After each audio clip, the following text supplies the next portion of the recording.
What's up, everyone? Thank you so much for joining us today for an unscripted and unexpected edition of the Fervent Four Show. Why is it unscripted? Well, every once in a while, or in this case, what is this, Tim? The 60 what episode? 63. Okay, so we've done this episode 60. This is number 63, right? This is 63 or 64? This is 63. Okay, so this is episode 63. Never the day of, and minutes before, has our guest unexpectedly had to cancel on us, which is totally cool. We get it. But because we're a live show and because you, the guest, we tell her that we say, hey, every Thursday at 11 a.m., you're going to have to get something from us. We didn't know what to do. So just like in business, how you have to roll with the punches, we're rolling right here. We have Tim Ryan on my top right. I always assume that what I see is what you guys see. I'm assuming it is Tim Ryan at Ryan TNT at the top right, and someone that you've never met before, but you've heard us reference down in the bottom, wearing his Phil Mickelson or Roger Federer wannabe vest, or maybe that guy from Ohio State who used to wear one, Jim Tressel. We got Gavin Andersen, who typically is in the back, well, not the back here, but the back of your screens, telling us if we're telling the truth or not, giving us a bunch of different data points. We say, hey, let's roll with the punches. Maybe we'll ask Gavin a couple questions. And yeah, I mean, just like in business, when things come up, you got to move with the punches. Too true. And a lot of people probably thought this show was so seamless with just you and I running everything, but Gavin's in the background keeping things in check. And now for the next 57 minutes, we're going to have Gavin talk. Gavin, here you go. He's like, and I learned about 8 minutes ago, so now I got 57 more minutes to talk. I like it. Yeah. What if you were to go live today, Gavin? What would you talk about? Man, Boston Red Sox. I know that. So. And ladies and gentlemen, there's Gavin Andersen. Thanks for joining us today. We'll see you next time. Hey, let's talk about sports real quick. Is baseball like declining? And if so, why do you think that is? From a let's turn this into a business conversation, right? So historically, baseball has been known as America's pastime, right? The sport that people love to go to, drinking $19 beer, $17 hot dog, go enjoy the game, bring your family, whatever. But it seems like baseball has declined a lot over the years. Agree, either of you guys, or disagree? So, I mean, certainly when you look at the attendance, it looks like it is down. But as we know, it's all the licensing deals and media rights that drive so much of that revenue. So, from a viewership standpoint, I don't know where everything Boston's stands. in first place in the American League East, which I didn't know. So I guess they're playing well. But so then the actual broadcast of the event is what you're saying, Tim, is the thing that's important in this case, not the actual physical event of that thing. So that's almost irrelevant at this point. Yeah, I mean, I think that, you look at what did Amazon buy just for Thursday night football rights? It was like $1 billion deal with the NFL. And ESPN Monday Night Football, it's big money. You think that's streaming rights that they wanted, or they want that you think they're starting to play ball so that they can buy the overall big rights at some point when Fox and CBS and whatever? I'm sure they have to have a long-term strategy in play, I would think. At least to get the ball started, get everything started. On Amazon Prime? No, because it's always on the NFL Network as well. So it is interesting how, is it Amazon? No, Roku just bought that Quibbit. Did we talk about this before? So Quibbit was this thing that had a Super Bowl commercial 2 years ago, 2019, I want to say, maybe even 2020. They had a Super Bowl commercial. And so that cost, $4 to $7 million. And it was supposed to be 10-minute shows or less, mobile driven. And it was an app. And I think they raised something like Quibbit, Quibi, something like that. I think they raised something like $6 billion. Here is Zack stats coming out, but that's what we have Gavin for to fact check. So something like $6 billion they raised, and then talk about a quick, quote unquote, fail. I guess their investors said, let's get out. and they sold the streaming rights or whatever content rights that they had to Roku, which is like the thing that is like a platform for a lot of these other streaming OTT platforms to be housed under, kind of like an Apple TV, but not just for Apple stuff, I guess. Right. For like $100 million or something like that. And so it's interesting how all of that content, you know, that the allure of that was worth billions, but then the actual material, the actual content of that was worth pennies. Yeah, I don't know. I mean, I think that certainly getting back to the baseball thing, it seems like the NBA certainly has done more to engage the audience, to keep people interested. What are some things that you're seeing that they have done that engages them back? Well, I think that from a worldwide standpoint, everything that they've done with China, expanding leagues into Europe, continuing to go younger in terms of developmental play, little things like that I've heard. I mean, I'm not a big basketball follower. I think that I don't remember what the rule change was. Gavin, you may know, but like 3 years ago, there was a rule change that scoring went way up in basketball, and I had something to do with shot clock resetting or something like that. I don't remember what, but and I think baseball's trying. You don't have to go through the intentional walk process. You bring a pitcher in, they have to pitch for 3 batters. You just can't change a pitcher for every single batter. So they're trying to speed things up, but yeah. What's interesting to me is that when I look at content or I look at really anything, I say, okay, like, what is the use case of that? How are people learning about that? How are people watching that? How are people consuming that? And these things that have billion-dollar streaming rights, you know, those are the big, what do they call it? Elephant in the room, whatever. You look at that and you go, okay, well, how did they get here, right? You know, they have to physically fill a stadium of 17,000 people, which is in itself a difficult thing to do, right?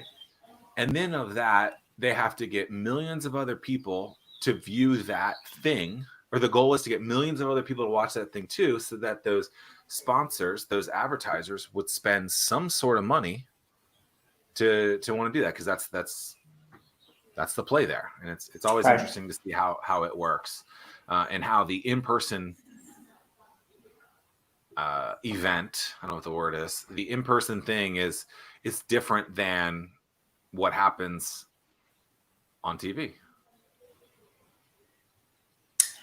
Yeah, I mean, it's fascinating to me, man. You know, again, they make it look so easy in terms of like content creation, all the teasers, the highlight reels, everything that goes into this. I mean, there's a lot of people behind the scenes making all this stuff happen. I mean, just even like preparation before the games, having all the graphics and overlays already pre-prepped and ready to go, just to continue to enhance the experience for those that are watching either on TV or in the stadium. From a business perspective, I think ultimately you can look at this as the game is the performance, that in a business, that if you were at a pitch competition or you were at a networking event, that's that game, the physical game that they're playing, is what you would be consuming or doing as a business, in the same way that your performance is. And so you went to like a pitch last night. You were a judge at a pitch competition last night. You and I both attended, pitched ourselves at many of these things, probably hundreds in some form over the years.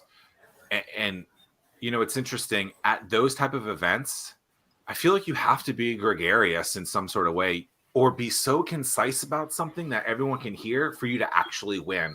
I don't think that's always the case in business, but at a place when you're on stage, I mean, do you agree, disagree on that? Like, no, I totally agree. And it's, yeah, I mean, that's one of the things, like even before us doing this show, or anytime that I'm on Zoom, or if any television stuff that I've done, I feel like I try to turn up the animation, and then I'll watch the replay and I still look and feel as if I'm so robotic, and I'm like, Yeah. So Do you think you've gotten better yourself at that kind of stuff? I definitely, I feel a lot more comfortable than I did before. Because in the past, I think you were probably a little, I don't think you're a shy person, but I think that like this wasn't your thing, right? So it was trying to get comfortable in it to Yeah, and I think that it would be really helpful just to have someone coach you through it, because me being never doing it before, like even doing your show for the first time, however many years ago that was, it's like on Hampton Roads Business Weekly for the first time. Yeah. And it was like one of those deals where I'm like, am I supposed to look at the camera? Am I not supposed to look at the camera? What am I supposed to do? You know, those little things that, you know, that preoccupied my mind. So I was thinking about those things as opposed to, all right, that's how can we turn this up and make this more enjoyable or entertaining?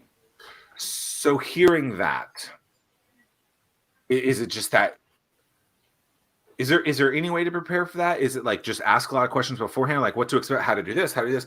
Yeah. As the host, now, like, I feel like it's my job to tell you, the producers, whatever, to say, hey, this is what to expect. But as a business owner, when I go into a thing, like I remember I coached a guy once, and the whole thing was for performances, and he was telling me all the things that were going wrong or he didn't like, and I'm like, oh well, don't just get on stage, have them turn the light on that's going to be on you, so you know how bright that is for it beforehand.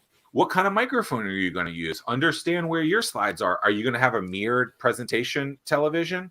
Like there's all these things that like people just get on and they're like, oh, I wasn't expecting that. And to me, it's like, those are questions or those are things that you can learn beforehand, so that when the thing does happen, you're not like, oh, Oklahoma, where the wind blows. You know, it's like, yeah, I mean, it's amazing to me. Was sitting still on that show, yeah. And that was a 3-minute recording. Yeah, I mean, we before the different pitch events that we would have, I mean, before every single pitcher would go on stage to do their pitch, one of the things we would do is beforehand, we would go ahead and we would allow them the opportunity to practice with the clicker, practice holding the microphone, do all the things that they would need to do beforehand to get comfortable, so that when they do go on stage to perform, they can just focus on performing. That's all they have to do. And it amazes me, even last night, how clickers didn't work, and then that detracted from the pitch, or the microphone was in the microphone stand and they started to walk away from the microphone, and then their voice went out. Those different things. I mean, it's practice, practice, practice. And the way that you practice, or if you don't practice, when you do it for the first time, it shows. It's interesting. I hate that word, but like, so how you said you like amp yourself up to try to be more gregarious, or I mean, gregarious. Well, just because it's when you see like a Ryan Seacrest on American Idol, and they're just, you know, not like waving their arms or anything, but they're the voice inflections, and I mean, everything just looks really natural. Whereas I'll go back and look at replays of myself, and I feel as if I'm really, really stiff. But while I'm doing it, I feel like I'm much more animated than I normally ever am when I'm talking to someone. But what's interesting to me in that situation is that, how could someone not think that like Ryan Seacrest isn't practicing like crazy? Oh, for sure. Right? Like, again, we've talked about this a billion times. I got a rock poster behind me. WWE, their matches, like a lot of times, they're walking them through beforehand. They're big events. They're walking through each and every aspect of those things, so that, again, it's not the thing the first time. So how can you look at these big monumental things that are making hundreds of millions, even just tens of thousands of dollars? What are they doing to make the show better for the audience? And what are you willing to do as the performer in this case, right? The person that's going to be on stage. And that's why, you know, we learned this from Mr. Gary Plage, who I clearly can't say his last name wrong. He's not watching this in North Carolina now. Who cares? He'll be fine, right? Gary would tell us, you know, their performances. And the first time I heard him say that was probably 6 years ago. I don't even know that I've known him for 6 years, but let's say that it is. I was like, oh, that's interesting, because that's exactly what it is. And more people need to treat these things like performances, even their business calls, their business meetings with people. Every single aspect of it is you're the performer. You have an audience consuming you. It's important in that case. I think that the number one takeaway when it comes to this type of performance thing is that people spend 95% of their time on slides and 5% on what they're going to say. And at the end of the performance, people are going to remember 95. Well, you're going to hope that they remember 95% of your performance and only 5% of your slides. So people totally inverse where they need to put their focus. I think people, if you're going to have slides, I'm not a big slide guy, 0 words and just pictures, and they should be a supplement to what you are doing as the performer. So, well, I think that the other thing that I found really interesting was, when it's campaign season with politicians and entrepreneurship seems to be a hot topic, and you and I are really involved with entrepreneurship in the area. So then you would have politicians that would want to come and show everybody that they're involved in entrepreneurship and they support you. Well, we would see them at these different events, and the speech is exactly the same thing over and over and over again. The only thing different is this location versus this location. So it's interesting. It's been practiced thousands of times. The content is the constant. The variable is the audience. Most people do the opposite of that or do double variables, in my opinion. So they constantly change the content and they're constantly changing the audience. If you think about what that also is, right? Now concerts are back, right? We had that. Who was the you guys saw him recently. Who was the guy that you saw? Let's give a shout out to him. The guy who was on our show. Oh, Sammy Lee. Sammy Lee is back performing, right? Sammy most likely is going, and he would say this too, right? He's going to do the exact same performance tonight that he's going to do tomorrow, that's going to do in 3 weeks, right? Yes, there's little tweaks there, but the set list is going to be exactly the same, right? So he's comfortable with it. He can practice that. What's going to change? The audience is going to change. Right. So if you are listening and you're trying to figure out how do I get better at it, do the same thing over and over again. Over and over and over again. I would be willing to bet that Joe Rogan or any other really popular podcast could likely say the exact same thing for a series of days and not one person would complain. Well, and I think that, speaking of Joe Rogan, that's the thing that would be really difficult because as a comedian, they have to tell the same jokes every single night. They could not change that variable. Well, that's why they don't want recordings in those situations. Right. So that stuff doesn't get out. Yeah. I mean, you couldn't be a comedian and be selling out arenas and they have to test that material out for weeks, if not months in advance to tweak words and timing and all of that thing. So it's just. Dave Chappelle will talk about that as like, that's something where he has to go out and test it, figure out what's working, what's not. Some people think it works or something doesn't seem to work in that kind of situation. So that's the real thing. Senior Gavin Andersen, like what's a situation that you've personally been in that's going around what we're talking about, or that you've seen a good or bad performance that you thought was like, oh, that actually worked out pretty well? Is there, as we're talking, is there something that you think about?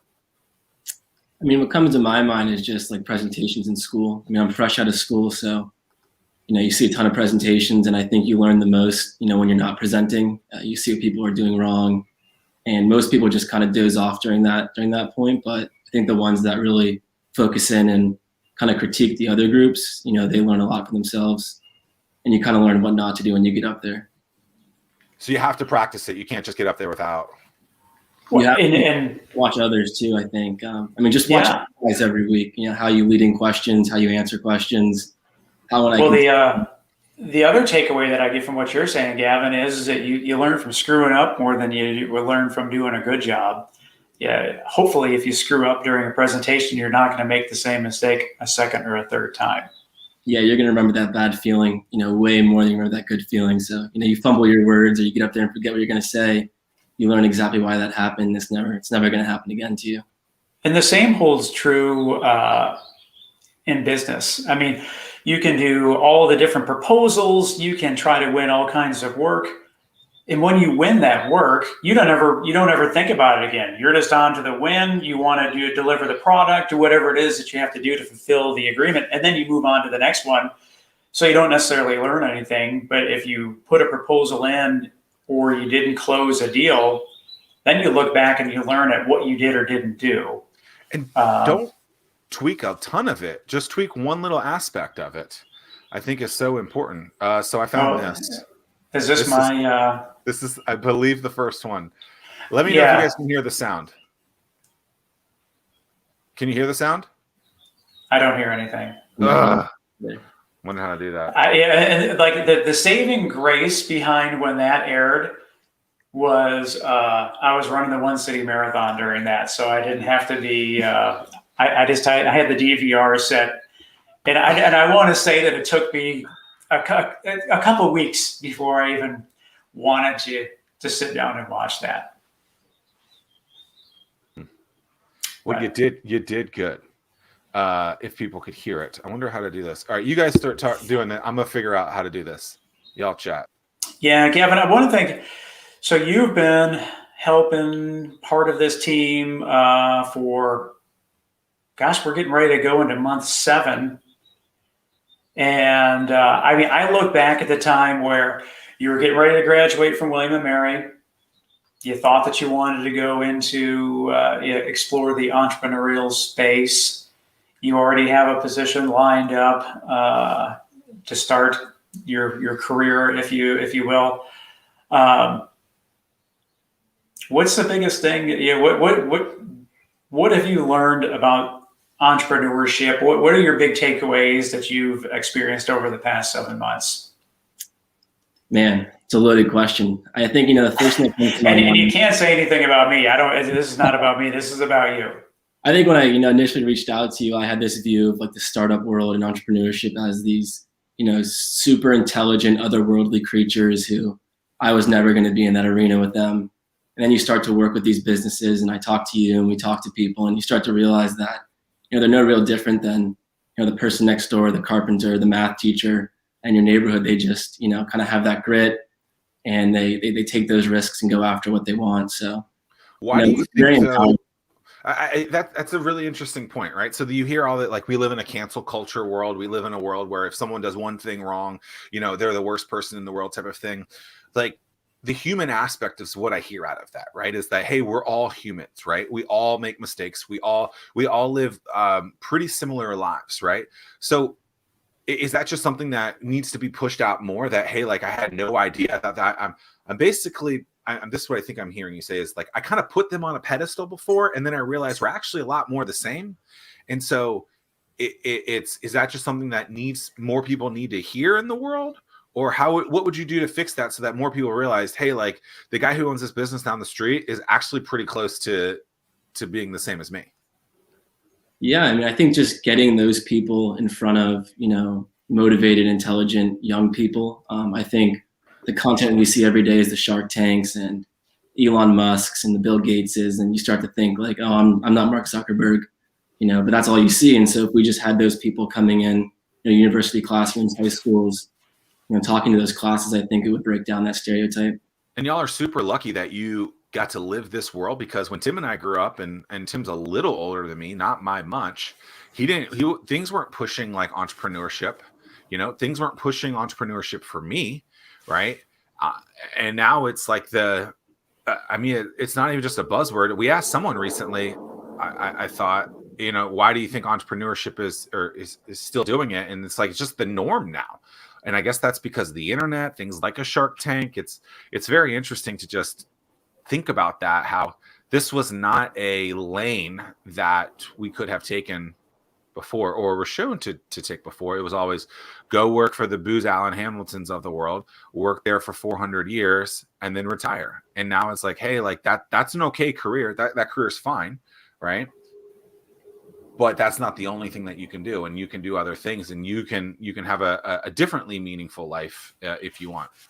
Well, and I think that this is a really great experience for Gavin to cut his teeth on this for multiple reasons. One being which when you go to start your career, you've been exposed to that entrepreneurial thinking, because as these companies, these bigger corporations have been around for so long, the change is so slow, and they need more entrepreneurial thinkers to try to continue to push that needle forward so that they can evolve and change to adapt to how business is working. So you have that experience now. Do you think that, Gavin, because of what Tim just said, you will react differently than you would have 18 months ago towards a business that's making a decision the way that they are? Yes. It's tough to answer because I don't really know. Like, it's kind of hard for me to envision what it's going to look like once I leave here and get into the big corporate world. But won't be as fun. What'd you say? Won't be as fun. Well, I think that because, Gavin, you're in a position now where you can make decisions. You can implement change. And the other aspect, and I think that this is really what you have experienced at this point is so valuable, is I want you to make mistakes. Mm-hmm. And as entrepreneurs, I think that you need to encourage making mistakes, just like we just got done talking about, so you can learn from those mistakes and then you get better from those mistakes. And there's so much of the corporate world that there is so to avoid mistakes at all costs, and you're not learning, you're not moving forward then. So how do you as an owner then implement that and be okay with it? Because when I hear that, I agree with what you're saying, but to me, it's the toddler syndrome of where it's like, okay, until your kid goes to preschool, you want them to fail and learn those things. But then once they get into that system, basically for the rest of their life, it's like never fail again. And I feel like that's something that we need to push back on, right? And we need to do that.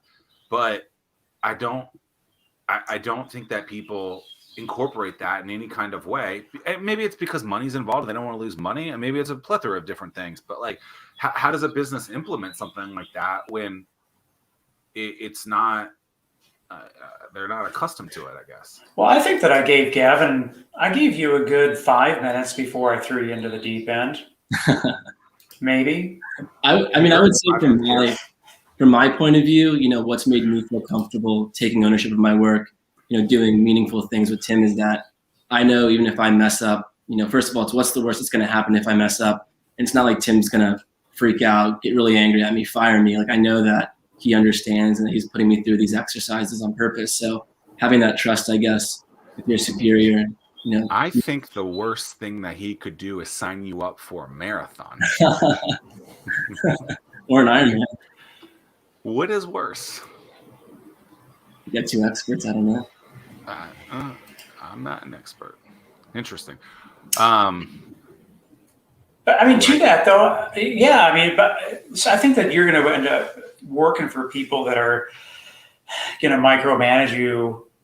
And there's so many micromanagers out there to avoid mistakes. And that, to me, this is just a great time for you to develop the skills that you need in order to be successful. So when you get out there into the corporate world, you're going to be you're already conditioned to all that stuff. So you're going to be so used to knowing what needs to be done and then executing what has to be executed that you're going to have to take a couple steps back, because there's going to be a few layers of bureaucracy between you and the decision maker. You did undergrad and you just got an MBA. Is that true? I only did undergrad. Okay.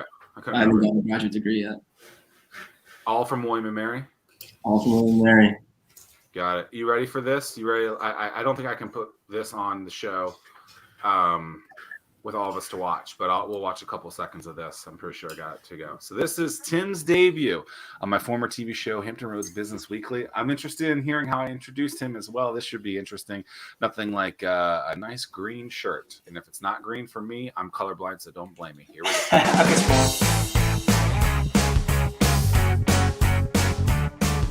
Welcome back to Hampton Roads Business Weekly. We're here with Tim Ryan at the Launchpad, one of the resources we've talked about for several months on Hampton Roads Business Weekly.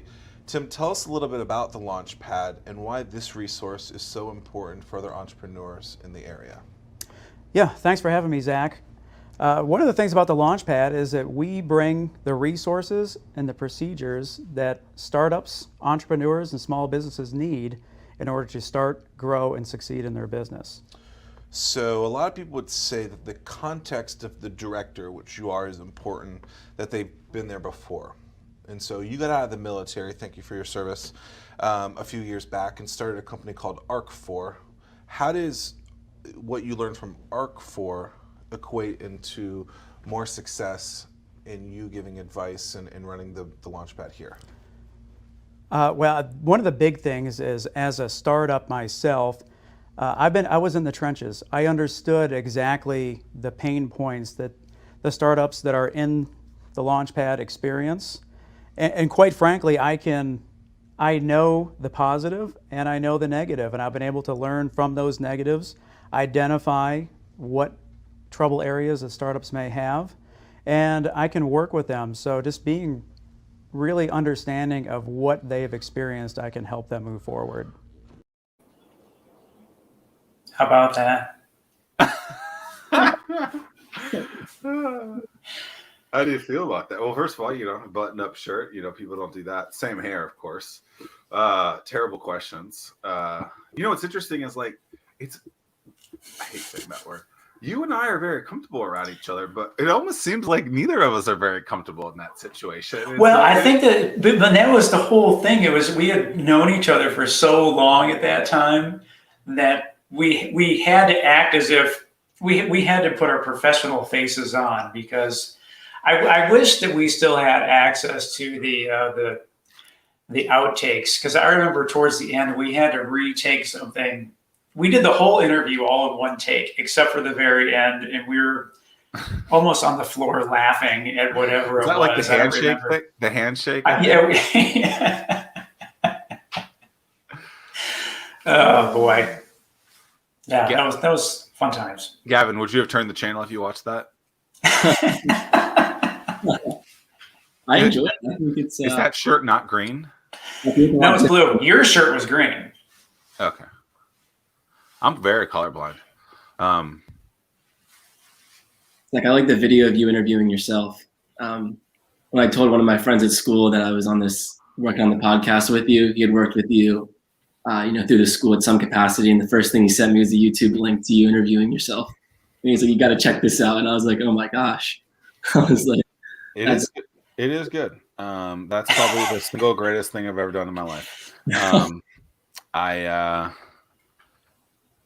That one actually came about because I was talking to Chad Stencil, who's one of the early guests on the show. Yeah.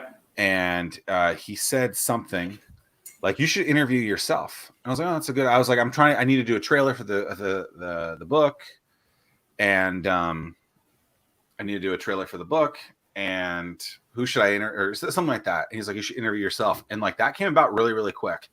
And most people don't know this. I actually just found it, so I'm going to pull that up. I shaved mid, whatever. I did half of it with a beard. I went to the bathroom at 17:01, shaved, and then rocked and rolled with it. It's great. Do you guys? You think it's great, right? It's a good one. You're not saying a thing. Gavin, just be quiet. Yeah, we'll create that uncomfortable silence. There it is. Also, I was given a $30 off YouTube TV ad. There it is. Zack Miller interviewing Zack Miller. It's pretty. The mannerisms are pretty good. Got unmuted. Yeah, you guys said you can't hear it though. So you can't hear it? No. Yeah. It's pretty Look how short your hair was, Zach. I know, ridiculous. Thanks 2020. Also, Zack Miller, interviewer. I think this we shot this in probably 19? January of 19, maybe? Yeah, it would have to be early 19. Zach, I have a question for you based on that. Good question. Oh yeah, it says right there, February 18th, 2019. So there's a date on it. Yeah. Go ahead, Gavin. What you got? Did you learn anything from interviewing yourself? Did you feel yourself shying away from any questions? Did you? No, like as I would look back at that, things that like I think had I had more time to actually work through the script, I would have talked myself through it. Like I actually don't like the questions that I asked the interviewer. I think the mannerisms and I think the whole like concept is right. I don't think the script is appealing enough as to what I would have wanted to do. That's my fault as the guy who wrote the script. Basically, I asked myself the questions that were like, you know, the back of the book type of thing. And I don't know, that's to me, that's boring. Right. And so I think the concept is there. I think the way that it was edited is there. I think the questions that I asked this guy are boring and lame, but that's because I put it together in 24 hours, and I don't write for a living. Yes, I know you wrote a book, Zach. You are a writer. No, that's not true. It takes me at least a week full of dilly to figure out how comical something can be. I think it was well done. I think a lot of people liked it, but I think the questions could have been better. Is how I would look at it. But I mean, I would say that's what happens when you write something in a day. Also, just from an editing perspective, or like a mannerisms cutaway stuff, you go to zackmillersays.com/anomaly. You can watch the whole video, or just zackmillersays.com. zackmillersays.com/anomaly. You can watch the whole video. It's about 3 minutes. We did a little bit extra. Chris Lane did the video of Chris Lane video. He usually does my fun stuff. And he said, oh, let's do a little bit more. And I'm glad he said that, because had he not, some of the funniest stuff wouldn't have made it. So like me, like snoring, like fake sleeping to some of the questions. There's a lot of stuff that, because we only had one take, because I had a 45-day-old beard, and you cut it, you're screwed. So basically we shoot the one side of it, and then we're able to cut the screen in half, basically, in the editing room. And then you have the other side. So that's another thing that's difficult, is you're talking to this person and you're hoping to get the right angles, which, it turned out well. Yeah. I want to circle back around, Zach. You were asking me about how I was able to work with Gavin and others in terms of taking on risk. And so one of the things that I look back at in terms of learning how to delegate tasks and bringing Gavin to where he is today was, so Gavin first came on board, and the thing that I do there is I give him tasks that need to be done. And then once Gavin understands those tasks and he's able to execute those tasks, then we can graduate to the next level. And the next level is, okay, now I want you to do these tasks, and these are the outcomes that you need to achieve based on those tasks. So we went from tasks, we graduated to outcomes. Then once Gavin mastered the outcomes, then we're in a position that I can turn over ownership to Gavin. So we go from tasks to outcomes to ownership. And now Gavin's in a position today where he's able to just run with everything. And now I cry myself to sleep every night, because I know that here in a few weeks, when Gavin is done, starts his career, I have a really big gap to fill, and I have to start that process all over again. But delegating tasks, then outcomes, and then ownership. I understand the tears. That sounds I just seen, we spend this hour and a little bit of change every week together, and then a handful of emails, if that, a week. But just the stuff that Gavin does, I'm like, he is really taking ownership of this, and you can tell. And he's really doing a lot of this stuff on his own, and it's cool. It's exciting, and I hope that more people will do what Gavin does in this case. And this is where we present him with a cake. Here's your virtual cake. There you go. Eat it. It's great. Strawberry flavored. I know you're allergic. That's why I did it. I don't know that you're allergic to strawberries, but I thought that would be funny to say, because I'm a fake comedian. I would also say, thank you for the kind words, guys. But too, like, I've met Tim once in person. We met a singular time, and I've never met Zach in person. So, Zach, if you want to meet up one time, let me know. But this has all been done virtually too, and it's been a seamless experience. And it's given me the confidence now. Like, if I ever need to do anything virtually, I'm going to do it well. It's interesting that you mentioned that, because Tim and I we've seen each other twice this year. We saw each other when we ran Noland, and then the Dan Gerard Day, and then the Swamp Man Day. Is that it? Have I not seen you since Halloween? Gosh, have we seen each other in 21? That was all 20. I know that was 20, and that was like in 2 months in 20, right? So it's interesting how we become accustomed to this, and there's a lot of people who have met virtually but never in person. It will be like, what would be, well, because you started meeting people last night. You said that last week's guest Nick you met in person for the first time. Yeah. Obviously we had him on the show last week or a few weeks ago.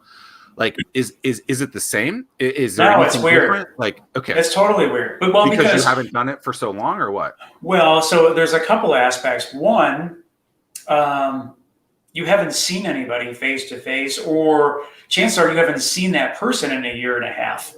And so now when you see them, you're like, man, I remember you. I never forget a face. But now you're like going through your brain trying to cycle through names. And then you're like, ah.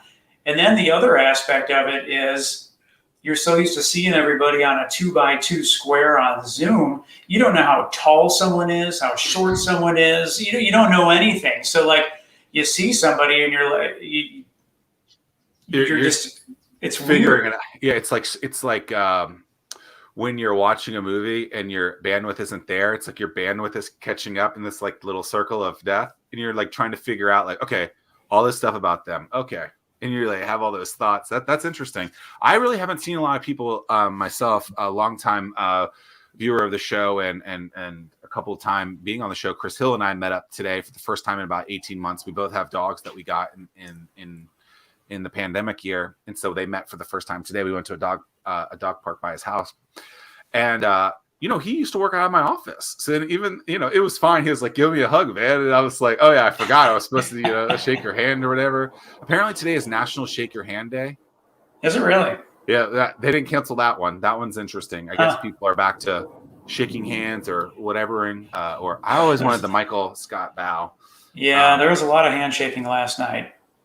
So, okay. So people don't care. So we're done with that. I have to admit, I was wrong. You were right in this case. Like, things jumped back a lot quicker than I thought.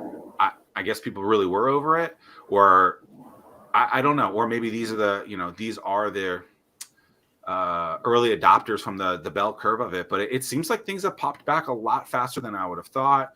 I mean, I actually started going to the actual gym instead of the pool in the last few weeks. Like, people have seen I was in Cambridge, Maryland last week, 2 weeks ago for my Ironman race. People don't care at all there. Like, I mean, it was, I guess we are going back to, would you say the roaring 20s? Like, it's, yeah, the roaring 20s. How was the, so on this race, Zach, how was the spectators? Was there a lot of people out? So I don't know if it was Ironman or Cambridge. So they work in some sort of conjunction together. I guess they had made decisions pre-mask, CDC, whatever. And then they, where you were going to have to be masked up everywhere. There was going to be, like, apparently in the transition. So it's a swim, bike, run thing. And so it's my understanding that when you were done with the swim, they were going to make you put on a mask to then run to the bike. To then, when you got on your bike, out of the transition, you were then able to take off your mask. They canceled that once everyone said they're vaccinated. But the actual event they did, which I've done 2 of these now. So they made you sign up for an event. Or sign up for check-in time appointment, which I think they should keep, which was glorious. 0 lines there. The actual, and so they wanted to keep minimal amount of people in the actual outside facility, if you will, the park, I see. for a while, which was great. There's still a lot of people there, maybe a couple hundred of the couple thousand that would be there, but it was great from that perspective. Did they do any temperature checks or anything like that on? They were on going to, from my understanding, but then they canceled that once the CDC got rid of that. So that was going to be in one of the things. We did have to answer the question, basically, are you having these symptoms? From a guest or visitor or audience, what'd you call them? Spectators perspective. Yeah. So Ironman has this finish line, this finish chute that's, a red carpet. and they were not allowing anyone on that other than I think people who had finished could get close to that. So that was kind of in this case, it's on one side it's the river, and the other side would have been humans. So that aspect of it was very different because there was no one there. It's in a community though where a lot of people were at corners and cheering people on, and because of the way the race is done, those people were basically everywhere across the race cheering. And yeah. That's where you got your can of Coke was from. I had four cans of Coke during the whole thing. So I thought the run was going to go fine. Clearly it didn't. Not clearly, but it didn't go the way that I wanted to. And I just wasn't ready for it. And basically I was doing everything I knew that I could do to try to fix it. And 4 times of the 13 rest stops that you take, because it's every mile on the run, you just run through and get it. I started taking Coke or Pepsi or whatever it was, and a little, probably 3-4 ounces of each. And that was honestly the only thing that made me feel okay. Wow. Which is interesting. Yeah. It's interesting because I think that William & Mary just announced yesterday that they're going to 100% capacity for all their sporting events. So it seems like everybody I don't know why we is. wouldn't at this point, right? Like it's Right. like I mean, gosh, I saw something last night from the Bucks game, and that arena was hopping for sure. Until the Hawks won. So what's interesting about that though is, how do I bring this up in an interesting way? So as we're hearing new data points that basically is saying that like the mask didn't work, and by the way, the majority of the people in the country seem to have some sort of vaccination. Why, like, isn't that why you open things back up? Isn't that why we got vaccinated, so that we could have these things? Like, I honestly, I was pretty terrified before. Then I got the vaccine. I honestly, it immediately made me not give a crap anymore. I was like, I'm good.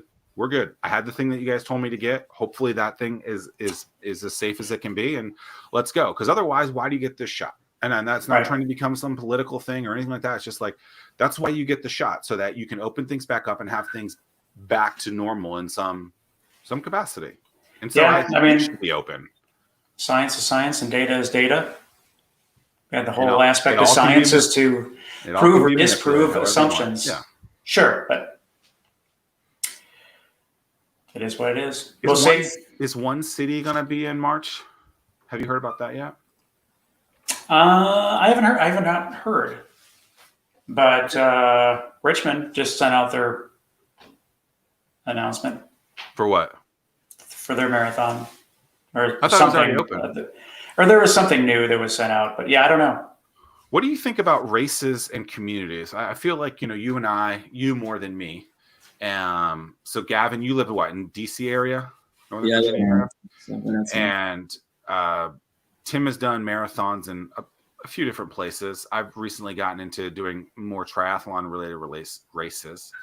What do you think about just these races from a community perspective to help put them on the map or be something significant about them? There's some sort of brand awareness behind it, not just from the race, but from a community perspective that brings in people from all over. Well, I think that, like with New York, I think that's one of the great things about the New York Marathon is that you go through Little Italy and Chinatown and all of the different pockets of ethnicity. Easier. There you go. All the different neighborhoods throughout New York. And from what I understand, that's what makes that marathon so special. And I'll give you a detailed report what Boston is like. And it's on a Monday, which is very unique. So I'm looking, one city has not changed they still have 2021 stuff on. So I would assume that that's a well done race that they would want to have again. I would hope so. Well, yeah, I mean, they have participants from every state fly in to participate. So from an economic standpoint, it's doing what they want it to do. Now it's just a matter of building that base.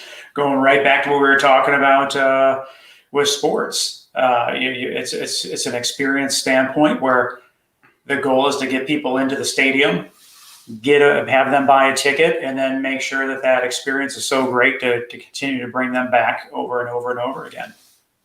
which when you're losing can be harder than when you're winning, right? Sure. If our region was to acquire or produce or whatever word necessary, a professional, one of the big four professional sport teams, right? So MLB, NBA, NFL, NHL. Mm-hmm. What would the name be of that team? Not the mascot. You can say the mascot if you want, but the name Right. What do you think it would be? I think about it a lot, and I still don't have an answer. Gavin, what do you think while Tim's thinking? Man, shipbuilders. I know that comes to mind. Tide. That's the mascot. So what would the location be? I think the answer is not what anyone thinks. I think, being an outsider, when I think of Hampton Roads, I think of Norfolk. So the Norfolk mascots. Yeah, Norfolk, and then whatever the mascot would be. Mm-hmm. Tim? Yeah, I would trouble or anything. I would agree. Norfolk is just it's just that's what people know, and it's a 2-syllable word. Hampton is also a 2-syllable word, but Hampton doesn't necessarily have the cachet of a Norfolk. Norfolk's got the Navy base. They have. Well, if it's going to be city specific, I think the answer is Norfolk or Virginia Beach. Yeah. Right. Obviously, there's the big push for hashtag the 757. You're not going to call the team 757 mascots, right? I actually think the answer is something that no one ever talks about. I think the answer is Virginia mascot, and I think they pull the Carolina play, right, where it's Virginia. It becomes Virginia's team because Virginia does not have a professional sporting team, and I think that's what it would end up being. And because of that as well, I think is also one of the reasons why it may never happen. But if it was, I think it would be called Virginia because they'd want to pull in Richmond. They would want to pull in some sort of DC 3.5 hours north. And I think that would be the way to do it. I don't think you go city specific name in my opinion. I think that we've proven over and over and over again that we can't. So there you have it. But I think now even mascot names is I think the Tides is really, really fitting. The Admirals is really, really fitting. Mm-hmm. Well, they were when the UFL was a minor league football team. They were the Destroyers, the Virginia Destroyers, right? I think that that makes sense too. I think you would pull in something like that. Yeah. The Carriers. I don't know. No. You got some good names you can put down here. Put on history if you wanted.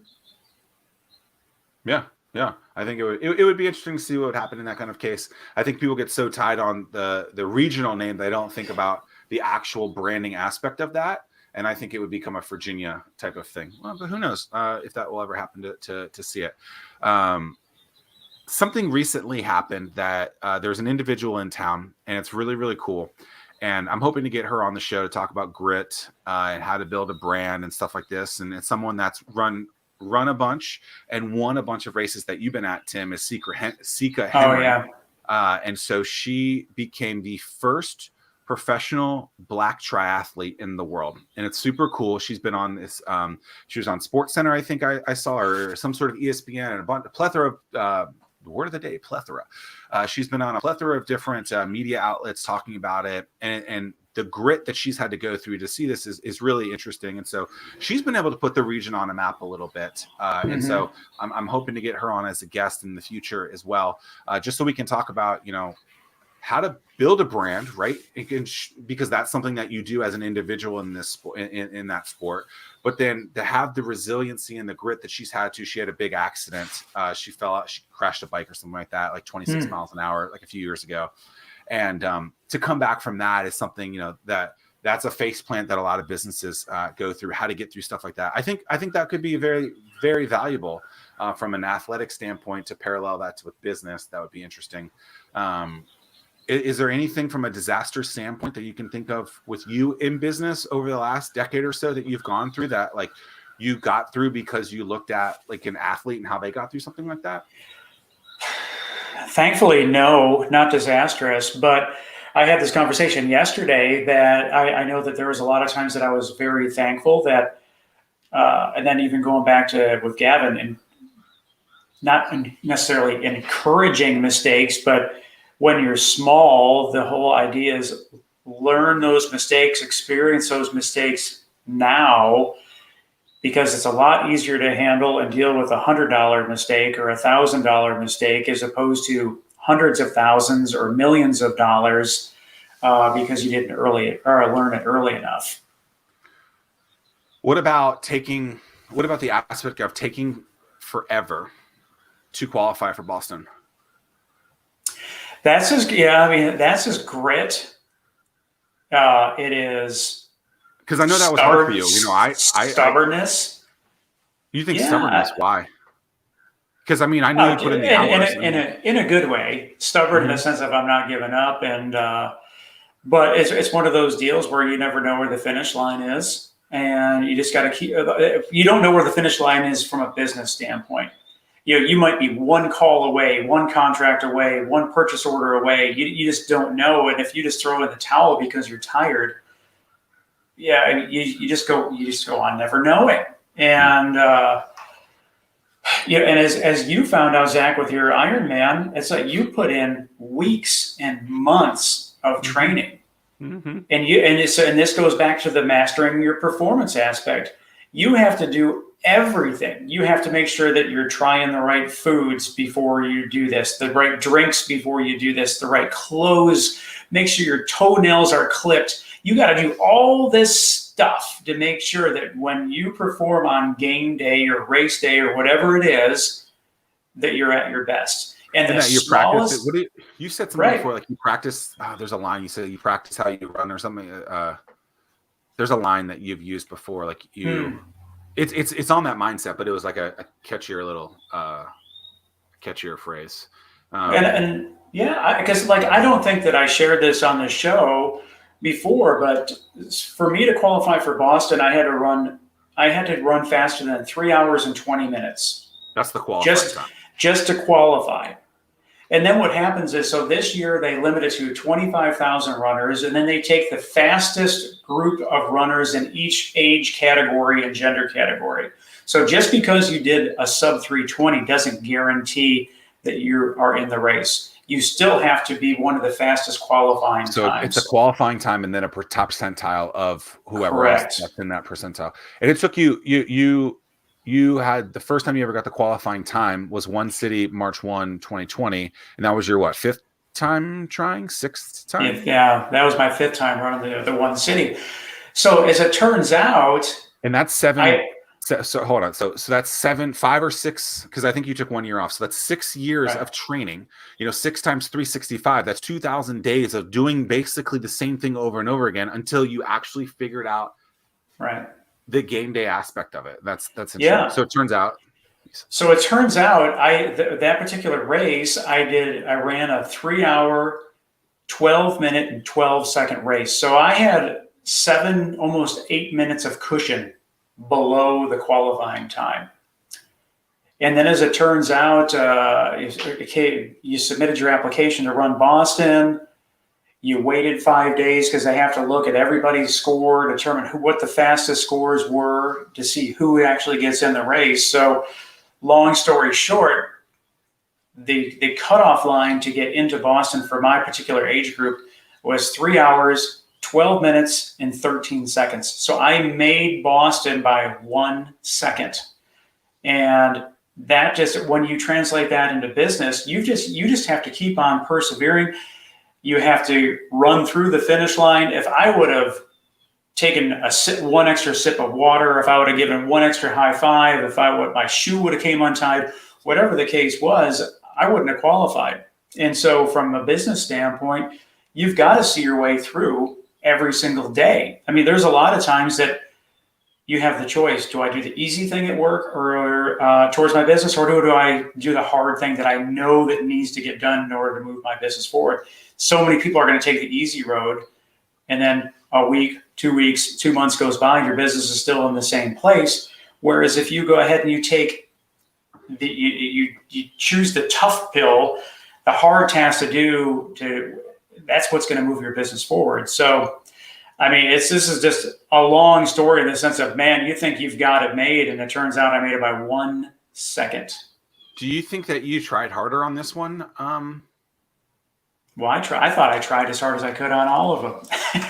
Yeah. So Granted, when you finished, did you know, like, okay, this one I actually put in different effort, or no? no, I mean, there was a couple of years ago, and there's some other outliers that you can't account for either. So Weather. like two years ago, it was really, really hot. It was unseasonably hot. When we ran it in 2020, it was freezing. I mean, we were shivering before the start line, and I was carrying timbers, Gavin. Yeah, I had cold weather. This one, and I was holding on to hand warmers and just to try to keep myself warm. But all that stuff everything has to all work together in order to get the outcome that you're going to have. But I thought that I put everything. But there were times once I knew that in years past that I wasn't going to make the cut. Then, yeah, I would take my time through a water station and hydrate because my legs were on fire and cramped. Last question about that specifically. Do you think that is that the proverbial throwing in the towel in that case? And like, is there a way that like you can get over that a different way instead of throwing in the towel and maybe pushing through that in a different kind of way? I don't know. I mean, you know just as well as I do. Well, I didn't do a very good job of it 2 weeks ago is what I'm getting at. You get frustrated, and it's just like, man, it wasn't my year. And then you just immediately think about, all right, I'm going to let my body recover for a couple of weeks, and it's time to jump back on that horse and get after it again. When it's easier when we're like not in the moment. And I try and tell people all the time, like even when I did the Swamp Man half marathon with you, 13.1, and that was only a 2-hour race, right? This is a roughly a 5-hour race that I was doing. Yours is 3 and some change. Like, you're not in your right mind a lot of times, right? Because I'm already taxed into this thing 4 hours, and I'm trying to think, and I can't.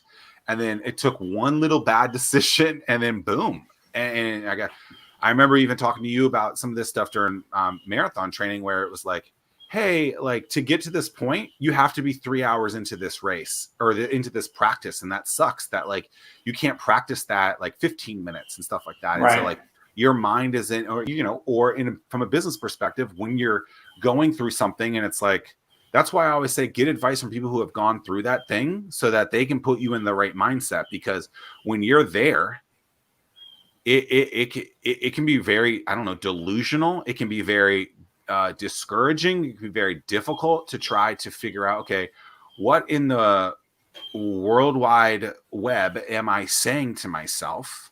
Right. Because to me, like I ultimately what happened to me is like, yes, some things happen, but I feel like I gave up on the race. And like, that's discouraging to me that I put in all this work. And like, I tried doing all these other things. Right. And it didn't work. And then at one point, somehow I did one thing and that just led into me walking a lot more than I wanted to. And that was me giving up on that race. And I basically, had I thought about that through, kind of like being prepared, like you were talking about with performances early on, it's like, okay, well, maybe had I talked to myself about, hey, when this happens, do this, it would have been better. But I didn't, because I really hadn't been in that situation over a year. And I felt going into it, I felt like that was a good avenue. And so it's interesting how like you don't want to like predict these things to happen, but it's almost like it's important to some extent when it does happen. Hey, do this thing in your playbook. Right. Yeah. For me, if I walk through the first time I walk through a water station, I'm done. Yeah. It's all she wrote. Yeah. So I can't, and I won't. Same holds true for business. You just got to keep on pushing. Even when it's hard. Yep. Got it. Gavin, it's been great having you on today. First time ever guest on the show, Gavin Andersen. So when you put together the show notes and everything, how are you going to describe yourself? I was thinking about that. I was thinking how hard it's going to be to write my own bio. How easy is it when I write your guys' bio with a guest for myself? I'm like, what am I going to write? So. What are you going to write? Like, third best hair, best, like marathon running. I don't know. Doesn't run races, loves flowers and lamps, can purchase for $75 if you want. Yeah. But no, it's been fun. It's a lot different being on the camera than backstage. Whenever I'm backstage, as you guys are talking, I'm like, oh, I have this great point to add, I have that great point to add. But it's different when you're actually in the show. You're not, like you said, you have to experience it multiple times to get comfortable. So are you saying you had no good points today? That's what I'm hearing.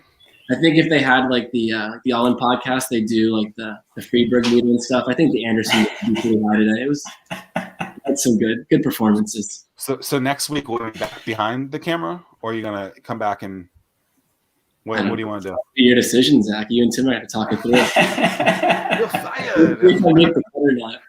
I mean, I can mute you really quickly. I just click a button and you can say whatever you want and you're muted. So that's been fun. Like on at one point during the show, I had to text you. Hey, Zach, did you kick me out already? No, it wasn't for you. It was because I was trying to find this thing.